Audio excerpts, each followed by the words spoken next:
예, 오늘 창세기 우리 가스펠 프로젝트로 하는 9번째 시간입니다. 언약으로 인도하시는 하나님이라는 제목으로 함께 볼 텐데요. 저희가 지난주에 아브라함과 이삭의 믿음을 저희가 봤습니다. 예, 오늘은 이제 그 믿음이 이삭에서 야곱으로 넘어가는 장면을 함께 볼 텐데요. 잠깐 제가 이 전에 몇 장을 이제 지나오게 됐는데 그 지나온 몇 장을 좀 설명을 좀 드리면은 22장에서 이제 지난주에 저희가 본 사건이 있었죠. 이삭을 바치려 했을 때 하나님께서 순양을 대신 주셨죠. 대속제물로. 예, 그리고 23장에 가서 사라가 죽습니다. 사라가 죽고 그 죽음으로 이제 아브라함이 그 장사를 치를 때 막벨라 굴을 구입하게 됩니다. 24장에 가서 이삭을 이제 결혼시키려고 사절단을 파견해요. 그 엘리에셀을 보내서 하란 지역에 있는 그 하나님의 백성들 중에 한 사람을 데리고 오기 위해서 보내죠. 그래서 리브가와 이삭이 만나서 결혼을 하게 됩니다. 25장에 이제 오늘 들어가는 부분인데요. 25장 처음 부분이 이스마엘의 계보, 아브라함의 서자인 이스마엘의 이제 족보가 나오고요. 그 다음에 아브라함이 죽는 장면이 나옵니다. 그리고 이제 오늘 19절부터 26절 말씀이 이삭이 이제 에서와 야곱을 낳는 것을 보게 돼요. 그래서 잘 보시면요, 사라는 이삭을 낳고 이삭이 결혼하는 걸 못 봤어요. 그리고 아브라함은요, 이삭이 난 에서와 야곱을 못 보게 됩니다. 그래서 손주들을 못 보고 또 죽게 돼요. 참 아이러니한 거는 이들이 이제 하나님께서 주신 약속이 있었잖아요. 그 이삭을 통해서 이루실 그 수많은 하늘의 별과 셀 수 없는 그 후손들을 약속하셨는데 바로 직계 손주들도 보지 못하고 하나님 품으로 가게 되는 걸 제가 이제 보게 되는데 그리고 이제 나중에 25장 후반부에 에서와 야곱의 장자권 문제에 대한 부분들이 나오는데 대부분 이제 이 이야기들을 많이 들어보셔서 제가 더 자세하게 설명을 안 해드리는데 일단 첫 번째 우리가 보기 원하는 장면은요, 이삭이 에서와 야곱을 낳는 우리 이야기를 좀 먼저 보기 원합니다. 25장 19절 보시면요, 아브라함의 아들 이삭의 족보는 이러하니라. 근데 족보 이야기는 하지만 에서와 야곱이 태어나는 걸 얘기하긴 하지만은 이 족보 얘기가 창세기에만 이게 9번째 등장합니다. 그래서 이 족보는 왜 중요한가? 이스라엘 민족의 역사에 대한 서문에 해당이 돼요. 이스라엘 역사가 어떻게 시작되죠? 야곱으로 인해서 12명의 아들이 12지파가 돼서 이스라엘의 나라가 형성이 되게 되죠. 그래서 이제 특히 이삭으로 이제 시작된 이 족보, 야곱으로 이어진 이 족보가 이스라엘의 나라에 대한 어떤 역사의 서문입니다. 그래서 이제 여기서 또 중요한 것은 아브라함에게 하나님께서 주셨던 언약을 이삭에게 동일하게 주시고 그 언약을 또 야곱이 이어감을 저희가 이제 보게 됩니다. 20절에 보시면요, 이삭은 40세의 리브가를 맞이하여 아내를 삼았으니 리브가는 밧단 아람의 아람 족속 중 부두엘의 딸이요 아람 족속 중 라반의 누이였더라 그래요. 그래서 보면은 혹시 40살에 결혼하신 분들 계십니까? 예. 이삭이 40살에 결혼했어요. 리브가 이 엄마가 죽은 지 3년 후입니다. 예, 그리고 아버지인 아브라함이 140살일 때 이제 140살일 때 아브라함이 며느리를 맡게 되죠. 리브가를 이제 맡게 되고요. 여기서 이 리브가의 백그라운드 밧단 아람이란 아람 족속 사람인 게 왜 중요하냐? 여기서 아브라함이 성장했던 그 하란 지역 있죠. 고향에 있는 지역의 아람인들이 말합니다. 그래서 이 순수한 하나님의 그 신앙과 혈통을 가진 여인, 이걸 특별히 중요하게 생각해서 아브라함이 자기 이제 종들을 그 지역에 보내서 리브가를 만나게 하죠. 그래서 데리고 와서 이삭과 결혼을 하게 됩니다. 그리고 라반의 이름이 등장하죠. 리브가의 이제 그 리브가의 동생이었던 라반이 나중에 이제 야곱이 삼촌 집에 가서 살게 되는 것을 예시하기 위해서 이 라반의 이름이 등장을 하게 됩니다. 21절 보시면은 이삭이 그의 아내가 임신하지 못함으로 그를 위하여 여호와께 간구하매 여호와께서 그의 간구를 들으셨으므로 그의 아내가 리브가가 임신하였더라 그래요. 참 재밌는 거는 아버지인 아브라함과 사라도 아이가 없는 걸로 인해서 굉장히 오랫동안 고민하고 힘들어했죠. 근데 이삭도 동일하게 거의 20년 가까이 리브가가 이제 임신을 못하게 됩니다. 그래서 20년 동안 강구를 한 거예요. 20년 동안 강구해서 본인이 60살 때 아버지는 자기를 100살 때 가졌지만은 자신의 쌍둥이는 60살 때 갖게 된다고 말씀에 나와 있는데 하나님께서 이제 이삭의 간구를 들으셨죠. 그래서 우리가 봐야 될 되게 중요한 영적 원리가 있습니다. 뭐냐? 아브라함이 받았던 언약이 있죠. 후손에 대한 언약. 예. 그거를 이제 하나님께서 주실까라는 믿음이 있었지만은 너무 오랫동안 안 주시니까 그것 때문에 굉장히 힘들어했죠. 근데 분명히 이삭도 힘들었지만은 이들이 한 건 뭐냐면은 기도를 했다는 거예요. 기도를 한 게 이 기도를 한다는 게 굉장히 큰 영적 원리가 있습니다. 이게 무슨 영적 원리가 있냐면은 약속이 있기 때문에 당연히 주시겠잖아는 마음으로 그냥 마냥 기다리는 게 아니었어요. 약속이 있지만은 하나님께 간구를 했다는 거죠. 당연히 주시겠지가 아니었어요. 그 자세 자체가. 그래서 우리가 하나님께 기도하는 것은 간구하는 것은 하나님과의 그 언약 가운데 교제권을 드러내는 겁니다. 우리가 특별히 장로교 안에서 우리가 아이들한테 유아 세례를 주잖아요. 유아 세례는 뭘 의미하죠? 아이들이 언약 공동체 안에서 이 아이들이 예수님을 믿고 구원 공동체 안에 소속되는 증표를 주는 거죠. 근데 아이들이 아직 예수님을 믿지는 않았어요. 아직 거듭나지는 않았어요. 근데 그 증표를 받은 거죠. 근데 우리가 믿어요. 왜냐하면은 이 아이들이 예수님 안에서 그게 잘 클 것이다. 믿음으로 하는데 그냥 내버려 둡니까? 아니죠. 우리가 자녀들을 위해서 지속적으로 기도하고 하나님 우리 아이들이 주님의 믿음으로 구원받게 도와주십시오. 하나님 믿음 안에서 잘 성장할 수 있도록 인도해 주십시오. 우리가 이 기도를 하는 거죠. 이게 이삭이 했던 기도와 똑같은 기도예요. 이삭이 언약이 있었지만은 하나님 아직 우리 리브가가 임신을 못했습니다. 하나님의 언약을 이루시기 위해서 아이들을 주십시오. 이렇게 기도를 한 거죠. 간구를 한 거죠. 하나님과의 교제권을 드러낸 겁니다. 22절에 보시면은 그 아들들이 그 태 속에서 서로 싸운다는 거를 이제 영어로 보시면요, the children struggled together within her. struggled.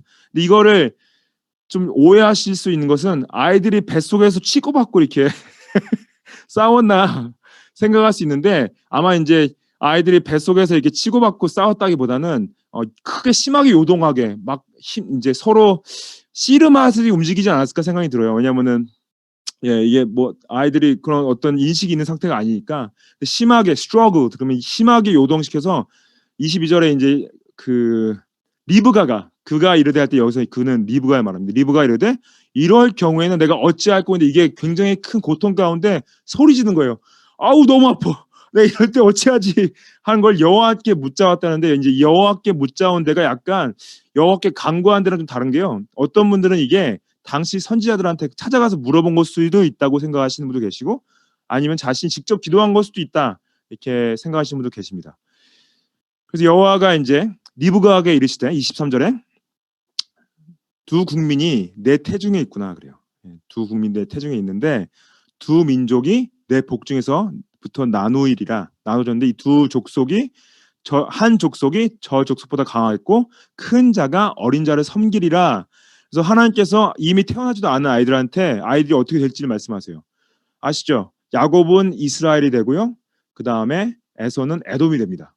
그래서 숙명적으로 이들이 서로 반목하고 갈등하고 적대하고 불화의 관계 가운데 들어갈 것을 하나님께서 말씀하세요. 그리고 큰 자가 어린 자를 섬기게 된다. 결국은 이제 형 에서가 동생 야곱을 섬기게 될 것이다. 그 말씀하시는 건데 이건 장자권에 대한 부분이죠. 장자권을 에서를 속여서 야곱이 취함에 되는데 실제로 거의 일평생을 에서가 야곱을 섬기는 시간은 거의 없었습니다.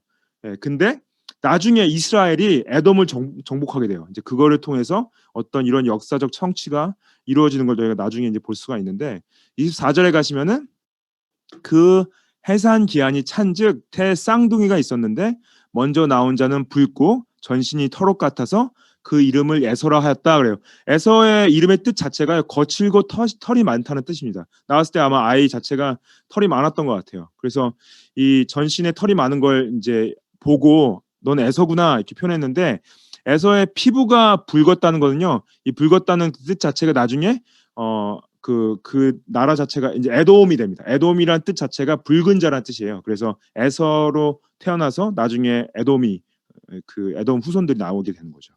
26절에 보시면은 후에 나온 아우는 손으로 에서의 발꿈치를 잡았으므로 그 이름을 야곱이라 하였으며 리브가가 그들을 낳을 때 이삭이 60세였더라 그래요. 야곱의 뜻이 무엇이냐? 뒷발꿈치를 이제 붙든 자. 그래서 이 말로부터 이제 선수 치는 자, 속이는 자. 예. 그래서 이름이 좀 그렇게 좋은 뜻은 아니죠. 박군치를 붙든 자, 선수 치는 자, 속이는 자. 예. 되게 아이러니하죠. 이런 이름을 가진 사람을 하나님께서 하나님의 이제 언약을 이 야곱을 통해서 이루어 가시는 게 참 하나님의 은혜라고 볼 수가 있는데, 이 왜 가장 큰 우리가 이제 이 사건을 볼 때마다 하는 큰 질문이 뭐냐? 왜 하나님께서 에서 말고 야곱을 택하셨나는 부분이에요. 이게 이스라엘 백성들이 역사 가운데 이 질문을 굉장히 많이 던졌습니다. 나중에 로마서에서 사도 바울이 설명하는데요. 사도 바울이 로마서 9장에서 이렇게 설명해요. 9장 10절부터 이제 보시면요.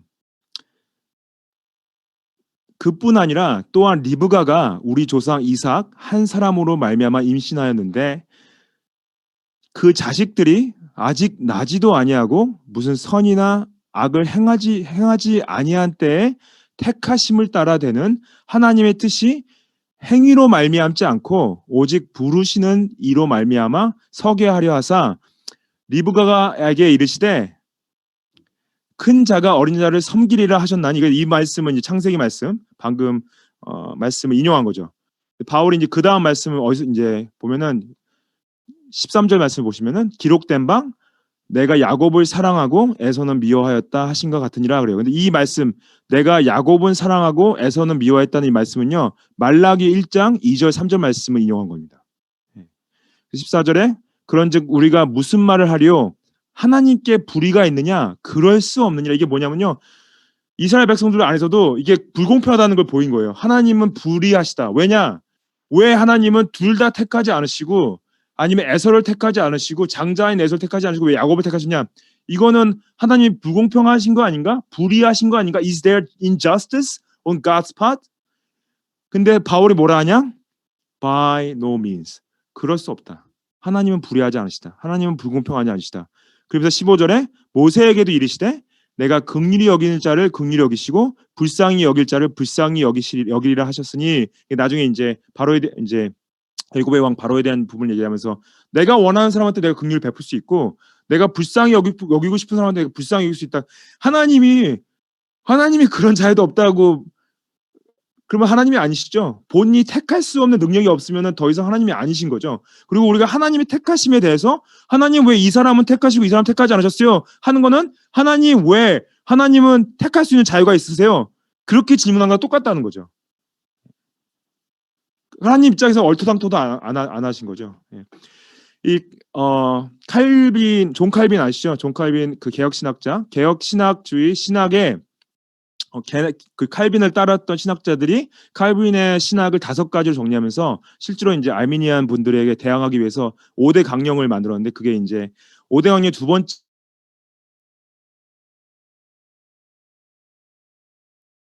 하나님의 택하심에 있어서 하나님의 택하심에 자유가 있으시고 하나님이 택하실 때 우리의 조건을 보고 택하지 않으심이 굉장히 중요한 신학적 입장입니다. 왜냐하면은 내가 뭘 했기 때문에 하나님께서 나를 택하셨다면 더 이상 하나님이 택하신 게 아니신 거예요. 내가 하나님이 택한 거지.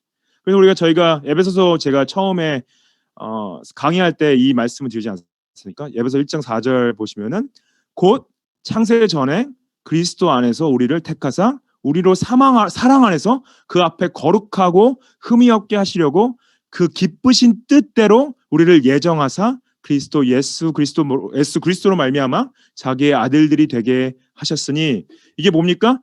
하나님께서 우리를 택하셨는데 창세 전에 택하시고 누구 안에서요? 그리스도 안에서 택하시고, 그리고 그 우리를 택하신 목적이 뭐라고요? 우리를 그 사랑 안에서 그 앞에서 거룩하고 흠이 없게 하시라고. 근데 우리가 거룩하고 흠이 없게 되는 것은 오직 예수 그리스도 안에 있을 때만, 그리스도의 십자가의 은혜 안에 있을 때만, 그분 안에서 거듭났을 때만 거룩하고 흠이 없게 설 수 있다는 거죠. 그거를 하나님께서 창세 전부터 예정하셨는데 우리가 잘났기 때문에, 내가 뭘 했기 때문에, 내가 어느 정도 조건이 되기 때문에 날 택하셨다는 게 아니에요.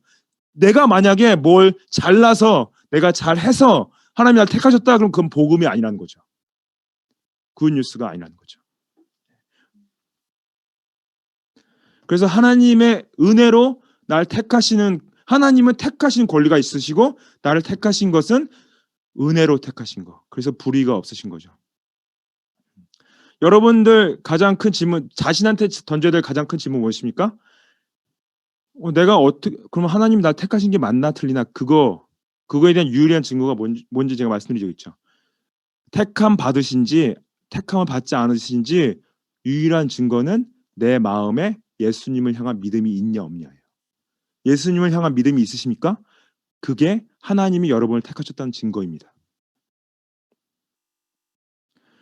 그리고 중요한 게 있어요. 우리가 저 사람은 좀 구원받지 못한 것 같아. 저 사람은 좀 구원받은 것 같아. 그렇게 판단할 수 있는 능력이 있나요? 우리가 어떤 그런 누가 구원을 받았는지 안 받았는지에 대한 영역은 우리 영역이 아니죠. 그거는 하나님만이 아실 수 있죠. 하나님은 누가 구원받았는지 안 받았는지 아실 수 있어요. 근데 우리는 알 수 있나요?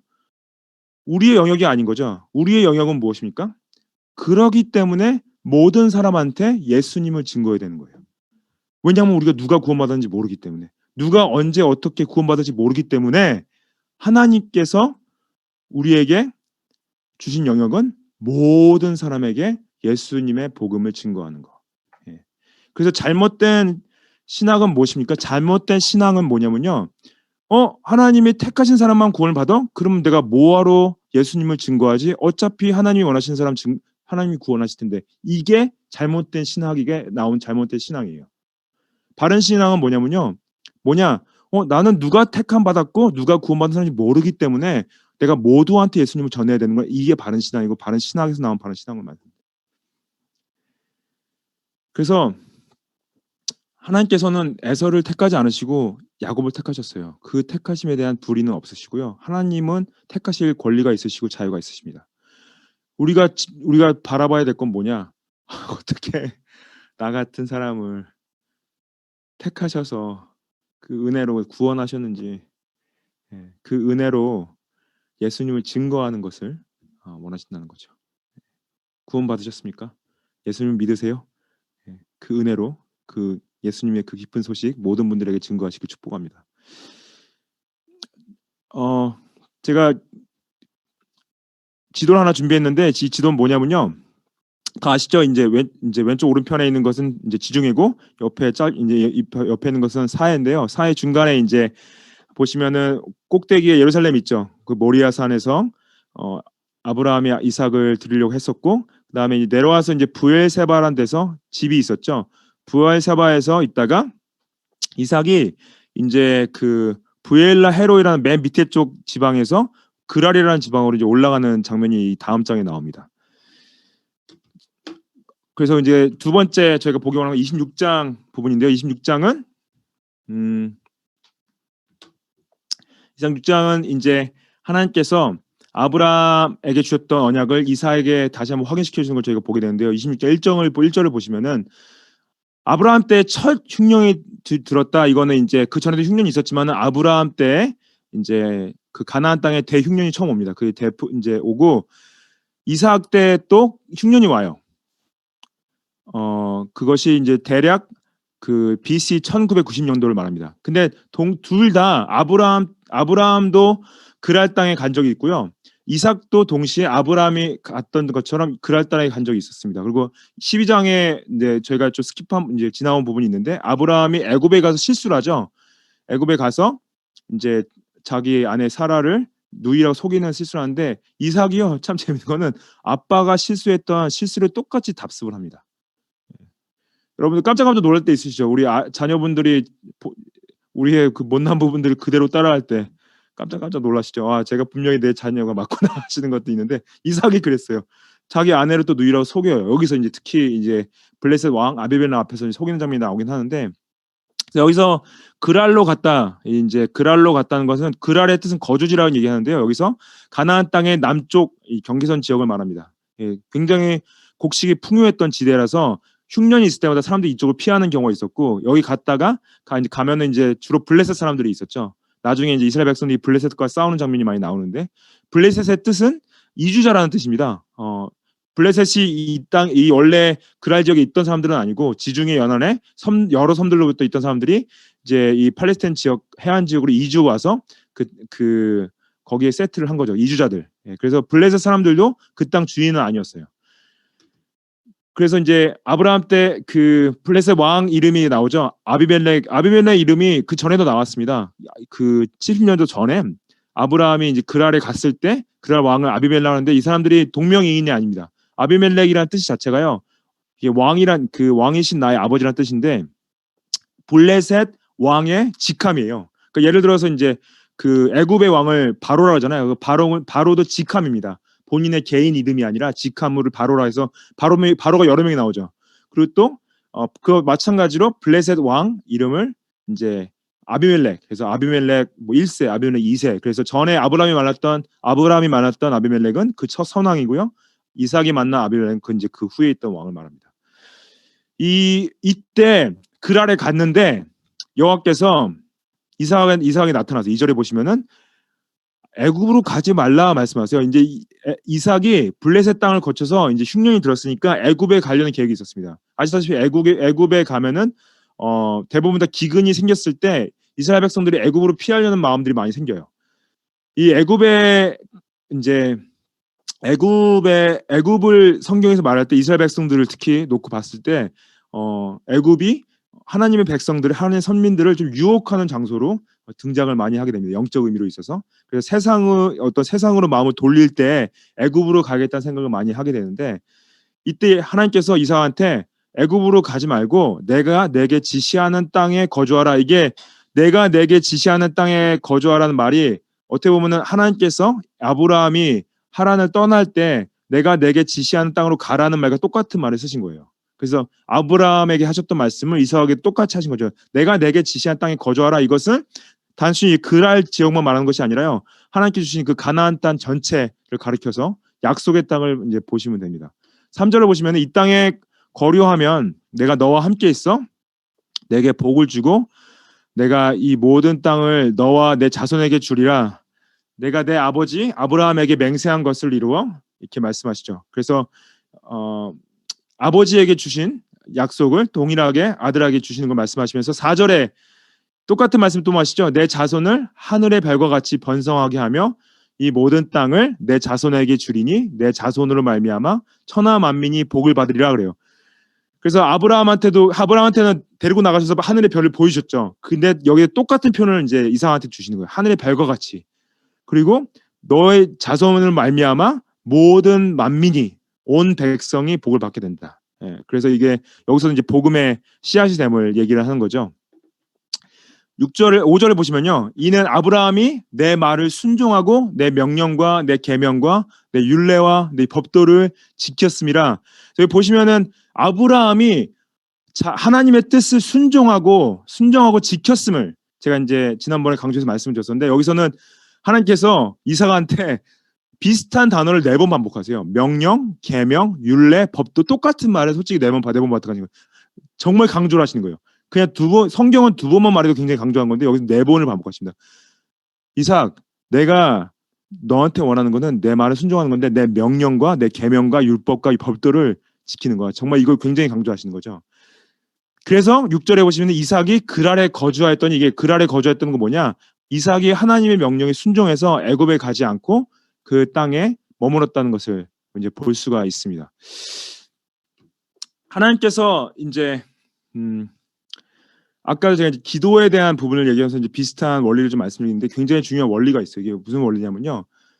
우리 이제 하나님께서 이삭에게 아브라함한테 언약을 주셨잖아요. 근데 언약을 지키시는 분은 하나님이신데 동일하게 아브라함한테도 지킬 걸 이제 원하셨죠. 그 순종을 통해서 언약을 지키실 걸 원하셨어요. 동일하게 그 순종을 그의 아들 이삭에게도 요구를 하시는 거예요. 예. 그래서 이 순종의 요구가 어떻게 보면 구원에 대한 열매로 생각하셔야 됩니다. 구원의 열매. 하나님께서 언약을 주셨기 때문에 거룩한 삶을 사는 것. 세상은요 그리스도인들이 거룩하고 정결한 삶을 사는 걸 보기 원해요. 근데 그거는 저희가 구원을 얻기 위해서 거룩하거나 정결한 삶을 사는 것이 아니라 이미 구원받은 자들로서 하나님의 선한 백성으로서 그 구원의 열매로서 거룩한 삶을 살기 원하고 하나님께 순종하기 원하는 거죠. 근데 여기가 우리가 봐야 될 건 뭐냐? 하나님께서 예수님을 통해서 우리에게 새 언약을 주셨어요. 각 가정한테. 그 가정 안에서 하나님을 향한 순종을 전수하기 원하시는 거예요. 그래서 우리가 우리의 믿음을 자녀들한테 전수해야 되는 거. 예. 우리가 걱정을 많이 하죠. 무슨 걱정을 합니까? 코로나 바이러스로 인해서 우리 아이들 세상이 많이 힘들까 봐 걱정해요. 예. 이게 아이들이 어떤 빚더미에 앉아서 굉장히 힘들고 어려운 세상이 올까 걱정해요. 그 걱정도 정말로 우리가 기도해야 될 걱정이죠. 근데 더 큰 걱정은 뭐냐면은 하나님의 진리가 무너지고 복음의 가치들이 깨지는 세상 가운데서 이 아이들의 믿음이 흔들릴까 봐 좀 더 걱정이 됩니다. 그렇지 않아요? 정말로 예수님을 따르는 사람들로서 살기 힘든 세상이 왔습니다. 우리가 할 수 있는 게 좀 많이 없어 보여요. 근데 우리가 지금 하나님께서 이 아브라함과 이삭의 삶을 통해서 보기 원하시는 게 뭐냐? 우리가 하나님께 순종하는 삶을 우리 자녀들에게 보여주는 거죠. 우리가 하나님께 순종하는 삶이 어떤 것인지 자녀들에게 보여주는 거.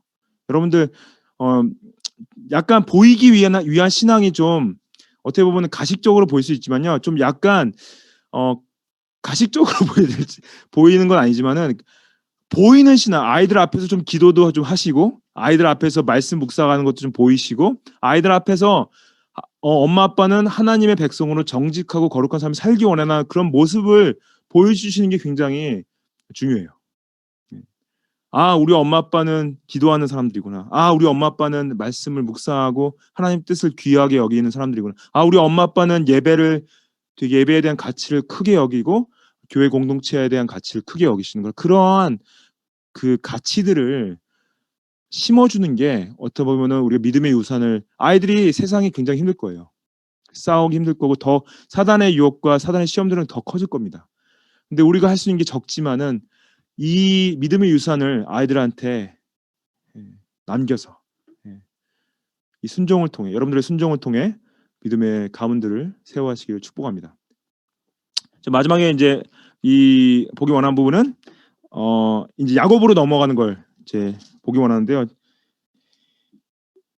야곱으로 넘어가는 이제 기점에서 이제 저희가 지나치는 부분들은 뭐냐? 26장에 이제 아내를 누이라고 속이는 이삭의 실수와 이제 그랄 지역에서 그 아비멜렉과 또 화친을 맺어요. 아버지가 화친을 맺은 것처럼 화친을 맺고 이제 그 장자의 축복을 뺏은 에서가 야곱에 대한 이제 분노로 차 있어서 리브가가 야곱을 도피할 계획을 세우죠. 예, 그 가운데서 이제 오늘 28장 말씀에 이제 야곱이 도망가는 장면이 나옵니다. 그리고 에서가 하나님이 이제 하지 말라고 했던 무엇을 하냐면요. 가나안 족속의 이방 여인들과 결혼하지 말라고 하셨는데 그걸 어기고 이방 여인들과 결혼을 해요. 그래서 에서가 하나님의 어떤 언약의 그 이제 그 계열이 아닌 것을 또 증명하게 됩니다. 오늘 이제 마지막으로 제가 짧게 나누고 이제 넘어가기 원하는 부분은 야곱이 이제 그 베델에서 꿈을 꾸는 부분. 여기서 이제 하나님께서 아브라함에게 12장에 나타나셨던 것처럼 13장, 15장, 17장에 나타나셨던 것처럼 이삭에게도 26장에 나타나시고 28장에서 야곱에게도 동일하게 나타나세요. 그게 이제 베델 사건인데 28장 10절에 보시면은 야곱이 부엘세바에서 떠나 하란으로 향하여 가더니 그래요. 하란 말씀하셨듯이 제가 아브라함의 고향이라 말씀드렸죠. 아브라함의 이제 그것도 그 며느리 리브가의 이제 그 동생이 있는 라반이 있는 그래서 야곱한테 삼촌이죠. 삼촌 집에 이제 가게 되는 거죠. 그래서 야곱이 하란에 가는 목적이 물론 형 에서의 보복을 피해서 가는 목도 있지만은 거기 가서 하나님의 어떤 그 하나님의 백성들 중에서 동족을 통해 결혼하려는 그 부모님들의 계획도 같이 있음을 저희가 볼 수가 있습니다. 11절에 가시면요. 한 곳에 이르러는 이제 해가 졌는데 유숙하려고 그곳에 한 돌을 가져다가 베개를 삼고 거기 누웠다 그래요. 그래서 이제 아마 이제 베델에서 하란까지 가는 이제 아니 그 부엘세바에서 이제 하란까지 가는데 며칠이 걸리는데 베델까지 한 85km 정도 걸린다고 합니다. 거기서 이제 며칠 계속 가는 동안 자는 것 같은데요. 거기서 이제 그 겉옷을 이불 삼아 그리고 이제 돌을 베개 삼아서 자는 중에 꿈을 꿉니다. 이 꿈은 이제 자고 있는 중에 꾼 꿈인데 거기서 뭘 봅니까? 12절에 사닥다리가 땅 위에 서 있는데 그 꼭대기가 하늘에 닿았고 그래요. 이 사닥다리가 의미가 뭔지 다 아시죠? 사닥다리의 의미는 뭡니까? 하늘의 하나님과 이 죄인이 되는 인간 사이를 이어주는 영적인 길을 얘기해요. 예.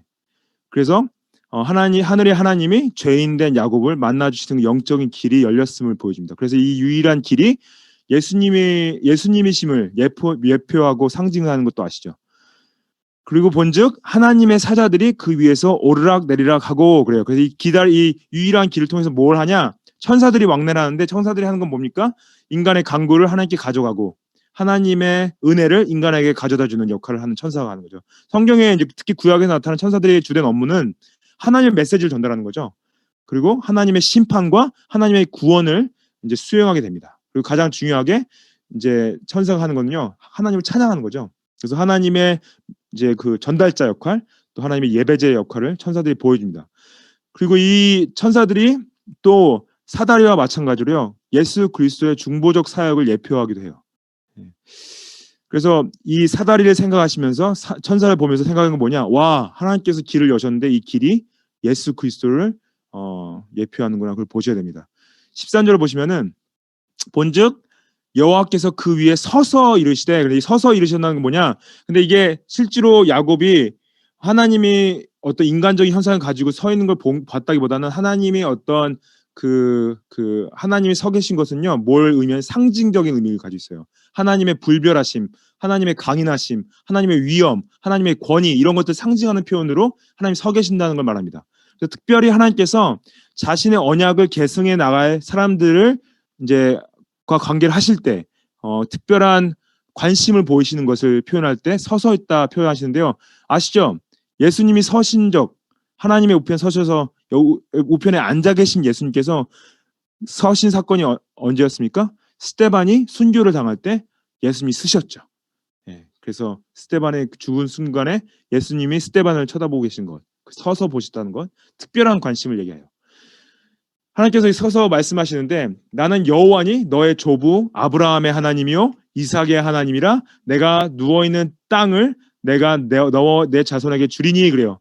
이 베델 땅을 준다고 하는 것보다는 이 가나안 약속의 땅 전체를 말하긴 하지만은 중요한 건 하나님께서 내가 자신을 뭐라고 하시냐면 나는 아브라함의 하나님이야. 나는 이삭의 하나님이야. 이게 뭐예요? 아브라함 할아버지한테 주셨던 언약, 아버지한테 주셨던 언약을 이제 내가 너한테 줄 거야 이런 식으로 나타나신 거예요.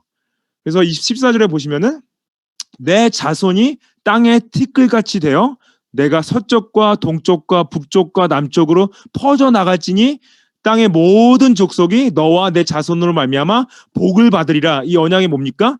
하나님의 약속이 야곱과 이스라엘에만 있는 것이 아니라 온 열방에 있다는 걸 다시 한번 확인시켜 주시는 거죠. 예수 그리스도가 왕 되시는 그 나라가 너의 씨앗으로 올 거야. 예. 그 비전, 열방을 향한 비전을 언약을 또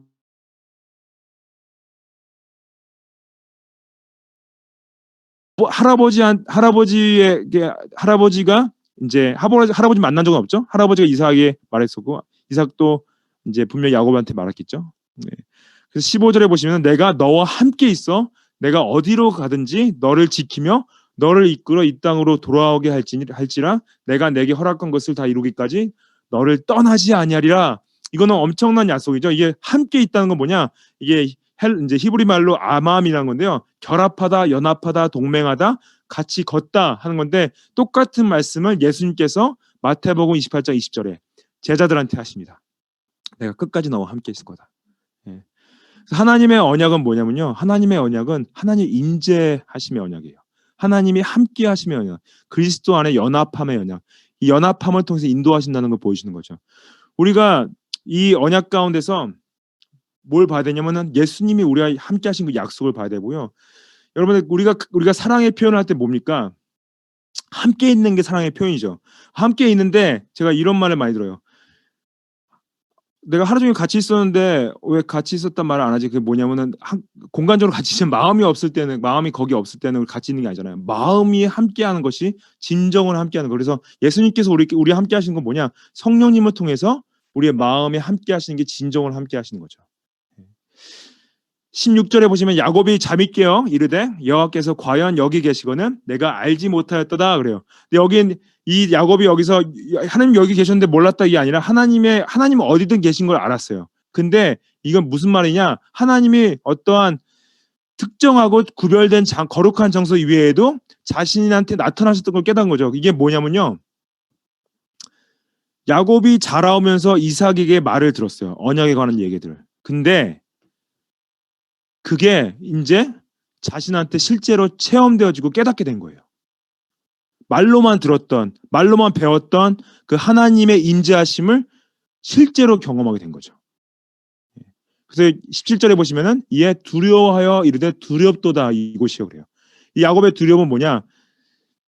형의 발을 뒤꿈치를 잡은 자, 사람을 속이고 장작 것을 거짓으로 뺏어온 자, 이 죄 가운데서 하나님이라는 위대하신 앞에 그 경영 앞에 섰을 때 자신의 존재가 너무나 작아지고 그 죄성으로 인해서 얼마나 정말로 하나님의 그 임재를 누릴 수 없는 존재인데 그 경외감으로 인한 두려움인데요. 두려워하여 이르되 두렵도다 그러죠. 자신이 얼마나 나약하고 죄성이 죄악된 존재인지 하나님 앞에 보는 거죠. 그래서 이것은 다름 아닌 하나님의 집이요 이는 하나님의 문이로다 그래요. 그래서 이것이 뭐냐? 자신이 하나님과 교제를 누렸던 그 장소다. 하나님께서 나한테 언약을 확인한 장소다. 내가 머리로만 알았던 내 신앙이 내가 경험되어지고 실제가 된 장소다. 표현하는 거죠. 그래서 야곱의 18절에 보시면 야곱이 아침에 일찍 일어나 베개를 삼았던 돌을 가져다가 기둥으로 세우고 그 위에 기름을 부었다 그래요. 그래서 이제 어떤 하나님과 교제를 하나님과의 관계를 언약 받음을 확인하는 것을 기념하는 그 위에 기름을 부었다는 것은요 거룩하게 구별하려고 했다는 행위를 말합니다. 19절에 보면은 그곳 이름을 베델이라 하였더라 그래요. 이 성의 옛 이름은 루스더라 그랬는데 베델의 뜻이 뭔지 아십니까? 베델의 뜻은 하나님의 집이라는 뜻입니다. 그래서 이 베델이 이 베델 지역이요 할아버지인 아브라함이 먼저 이 베델에서 단을 쌓은 적이 있어요. 창세기 12장 8절에. 그래서 할아버지가 언약을 받은 그 장소에서 그 손주가 똑같이 하나님의 언약을 받고 단을 쌓고 기념을 하게 됩니다. 20절에 보면은 야곱이 이제 서원하죠. 이르되 하나님이 나와 함께 계셔서 내가 가는 이 길에서 나를 지키시고 먹을 떡과 입을 옷을 주시어. 이건 기도 제목입니다. 하나님 나와 함께 하신다고 약속하셨으니 나와 동행하시고 보호하는 것뿐만 아니라 나의 필요를 채워주십시오. 그래서 하나님께서 이 간구를 들으시죠. 그래서 나중에 하란에서 도피 시절에 20년 보내는 동안에 하나님께서 아내들도 주시고 그 다음에 많은 종들도 주시고 숱한 가축대를 주시고 물질들을 더하세요. 그래서 하나님께서 이 간구를 들으시고 너무나 많은 것도 채우셔서 그 다음에 20년 후에 가나안 귀향길을 오르도록 하시죠. 21절에 보시면은 내가 평안히 아버지 집으로 돌아가게 하시오면 여호와께서 나의 하나님이 되실 것이요. 근데 이 말씀을 오해하시면 안 됩니다. 어떤 하나님 내가 나를 끝까지 지켜주시면 내가 나의 하나님을 삼겠습니다. 그게 아니라요. 이제 이것은 하나님이 나의 여호와 되시기 때문에 내가 평안히 아버지 집으로 돌아가게 될 수 있을 것입니다. 그걸 고백하는 겁니다. 그래서 일평생 여호와를 나의 하나님 삼고 내가 순종하며 살아가겠습니다라는 순종의 표현이에요. 여호와는 나의 하나님 되십니다. 내가 여호와께서 나의 하나님 되시기 때문에 내가 평안히 아버지 집으로 돌아가게 될 것입니다. 그런 믿음의 표현입니다. 그래서 22절에 보시면은 내가 기둥으로 세운 이 돌이 하나님의 집이 될 것이며 하나님께서 내게 주신 모든 것에서 10분의 1을 내가 반드시 하나님께 드리겠나이다. 그래서 이 11조가 모세율법에 나오는데요. 그 전에 이미 믿음의 백성들이 10의 1조를 하나님께 드리는 것이 제일 처음 한 것은 아브라함이 한 거예요. 아브라함이 그 가나안 전쟁에서 이기고 돌아오는 길에 멜기세덱에게 제사장에게 전쟁 승리의 전지품 중에서 10분의 1을 11조를 바치죠. 그래서 할아버지가 이미 11조를 하고 있었어요. 그리고 아버지 이삭을 통해서 배웠죠. 그리고 또 본인도 10의 1조를 하나님께 드리겠다 이제 서약을 하는 거죠. 저희가 이 야곱의 삶을 봤을 때 정말 우리가 정말 하나님이 얼마나 은혜의 하나님인지 저희가 볼 수가 있어요. 거짓말쟁이를 정말로 사람을 속이는 사기꾼을 어떻게 자신의 언약을 이루어가는 사람으로 하나님께서 택하시고 부르시고 사용하시는지, 우리가 생각에는 도덕적으로 정결하고 완전하고 정말 순결하고 깨끗하고 완벽하고 공부도 잘하고 잘생기고 정말로 건강한 사람을 택하셔서 하나님의 언약을 이루어 가실 것 같은데, 이런 어떤 사기꾼, 이런 거짓말장이, 이런 어떠한 사람을 하나님께서 태어나기도 전부터 택하시고 그분의 은혜를, 정말로 야곱이 하나님 앞에 섰을 때 두렵고 두렵다 하잖아요. 왜냐? 자신의 그 죄가 너무 크고 자신이 택함 받음이 너무나 말도 안 되고 얼토당토도 안 한 거예요. 근데 우리가 그러지 않습니까? 우리가 그러지 않습니까? 우리가 하나님 앞에서 우리를 택하시고 우리를 통해서 하나님이 일을 해나가신다는 게 진짜 얼토당토하지 않습니까? 예. 그 뭐예요? 만약에 내 생각에 나 정도는 돼야지 구원을 받아야 되지 않나, 나 정도는 돼야지 하나님께서 나를 택하셔서 쓰지 않으실까, 그게 복음이 아니라는 거죠. 그게 거짓 복음이라는 거죠. 야곱을 통해서 우리가 본 건 뭐냐? 와, 저런 거짓말장애도 하나님께서 용서하시고 택하시고 쓰시는구나. 예. 그리고 하나님께서 그 야곱의 이제 집을 떠나서 정말로 그 두려운 마음 가운데 또한 그 하란을 향할 때 마음의 두려움과 어려움과 힘듦과 괴로움이 너무 가득 차 있었죠. 예, 죄책감과. 근데 그 약속을 무슨 약속을 하세요? 함께 하신다는 약속. 예, 보호하신다는 약속. 예수님이 우리와 함께 하시고 우리를 보호하심이 똑같은 약속이에요. 어렸을 때 친구들과 싸우다 보면요, 친구들 중에 이런 친구들이 있었어요. 나 우리 형아 데려올 거야. 예. 형아를 이렇게 데려온다는 말이 많이들 하더라고요. 저는 이제 남동생이 저도 있는데, 제 동생은 저를 한 번도 부르러 온 적은 없었습니다. 왜 그런지 모르겠지만은 저를 데려와도 별로 소용이 없었을 까라는 생각이 들었나? 아무튼 뭐예요? 내가 믿고 싸울 수 있는 우리 형아가 있어. 예수님이 우리를 위해 싸워 주신다는 거죠. 예수님이 우리와 함께 하신다면 우리가 가장 큰 빽이 있는 거 아닙니까? 예. 새 언약 가운데서 예수님께서 우리와 함께 하신다 약속하세요. 예. 이 상황 가운데서 우리와 함께 하십니다. 야곱의 고백처럼 여호와를 일평생 나의 하나님으로 모시면서 우리가 하나님을 의지하고 예수님만 따라가시기를 축복합니다.